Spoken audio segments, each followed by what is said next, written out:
By the way, this is written by Edward G. Rendell and Peter A. Pizer, Jr., this opinion. Undoubtedly, improving the service will be costly. It will require constructing a dedicated track that won't be used by freight or commuter lines. Can such sums be raised to create a world-class railroad in the United States? We think so. The new railroad should be a public-private partnership. 51% of this new company would be owned by a multi-state compact along the 9 states along the corridor and the District of Columbia. There is precedent in the United States rail industry for such a federal-state-private partnership. In recent years, federal grants were given to Norfolk Southern's 5-state Crescent Corridor Plan between Louisiana and New Jersey, and CXS's 6-state National Gateway connecting the Mid-Atlantic and the Midwest. In both plans, the participating states kicked in a total of 1/3 of the project cost. While these are freight projects and not for passengers, they demonstrate how cost-sharing among the public sector and among the private sector and state governments and the federal government can work. So that's the Northeast Corridor, although we can apply that also to the Midwest, since we're also undergoing maybe a search of our souls for the idea of having a high-speed rail or any passenger rail coming through the Des Moines area, or at least from Chicago to Iowa City, and then hopefully someday to Des Moines, and then on to Omaha. So these are all ideas that are coming out from different parts of the country. We can only watch and see how other people do it, and then maybe fine-tune and recalibrate for our own area. Birdland Park Levee System Improvements. This project received IJOB funds totaling $2,500,000. Birdland Park Levee System Improvements Project, Des Moines River. Prime contractor, Sarah's Environmental Services, Brooklyn Park, Minnesota. The next article is concerning jobs, and this is coming from the Des Moines Register. It's the March 18th edition of the Des Moines Register. A growing number of Latino workers report they aren't paid wages, and so I got this from the online edition. Complaints about unpaid wages among Latinos in central Iowa have sharply increased in the past 4 months. Immigrant advocates say the surge, fueled by increased coverage of the issue in the Latino press, has allowed Iowa Citizens for Community Improvement to recoup more than $80,000 in unpaid wages from 11 employers since October.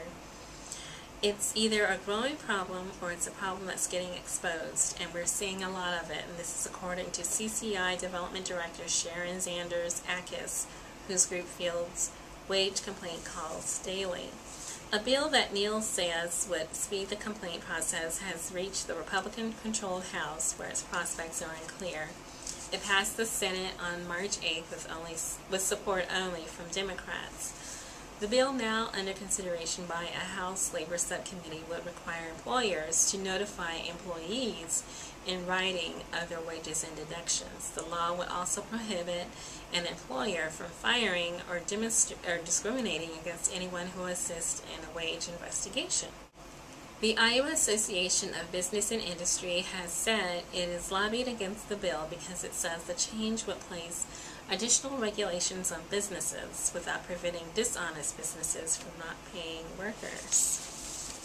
Right? So that's the jobs aspect, or at least one aspect of jobs. Here's another. This is coming from an Associated Press article that was published by the Iowa Bystander, March 18. Unions frame bargaining as a civil rights issue. And I touched on that myself in an earlier episode of Blue.Green.Fusion, but I'll go ahead and read. Labor unions at the heart of a burning national disagreement over the cost of public employees wants to frame the debate as a civil rights issue, an effort that may draw more sympathy to public workers being blamed for busting state budgets with generous pensions. As part of that strategy, unions are planning rallies across the country on April 4th, the anniversary of Martin Luther King Jr.'s assassination. The planned rallies on the 43rd anniversary of King's death are part of a coordinated strategy by labor leaders to ride the momentum of pro-union demonstrations and national polls showing most Americans support collective bargaining rights, as Wisconsin Governor Scott Walker and other GOP leaders in states fight to reduce or strip those benefits. That's something people forget about Dr. King, said Liz Schuler, Secretary-Treasurer of the AFL-CIO, the nation's largest labor federation. We all know about his work in the civil rights movement, but he was also a workers' rights advocate. I made the same observation myself in the Blue.Green.Fusion episode 16, Follow the Leader. That was on January 15th. That's also on YouTube. And I hope you do YouTube it. I believe it's the number 6 clip of the 6th clip of the 16th episode, Follow the Leader. Dr. King lost his life struggling to help sanitation workers, public sector employees, achieve their goals for a dignified existence as workers, and that's according to Wade Henderson, president of the Leadership Conference. We think that's an extraordinary backdrop in which to frame the debate over what's taking place in the country today. Birdland. You remember Birdland. Sarah's Environmental, Minneapolis, Minnesota. That's North High School, also under construction. March 18th edition of the New York Times, and it's Indonesia to continue plans for nuclear power. And this is coming from Jakarta. While the world looks on with trepidation at the nuclear crisis, touched off by the earthquake and tsunami in Japan, officials in Indonesia, one of the world's most seismically active countries, are pushing ahead with plans to build the country's first nuclear power plants. More construction.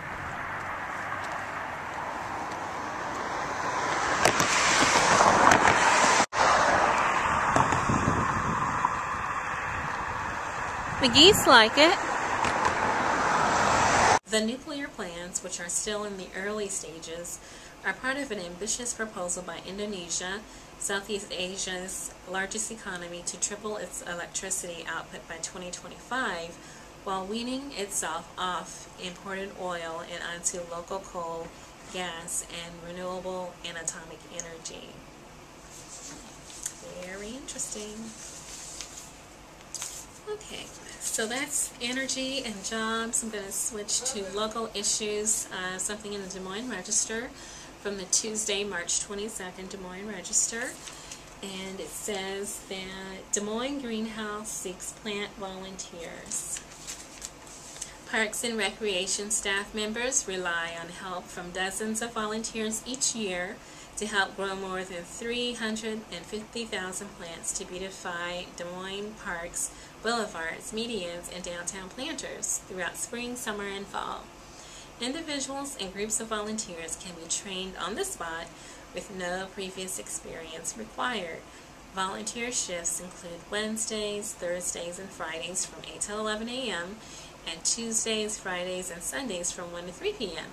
now through May 14th. To volunteer with the Parks and Recreation Department, you can send an email to parksvolunteer@dmgov.org, or you can call 248-6380. Okay.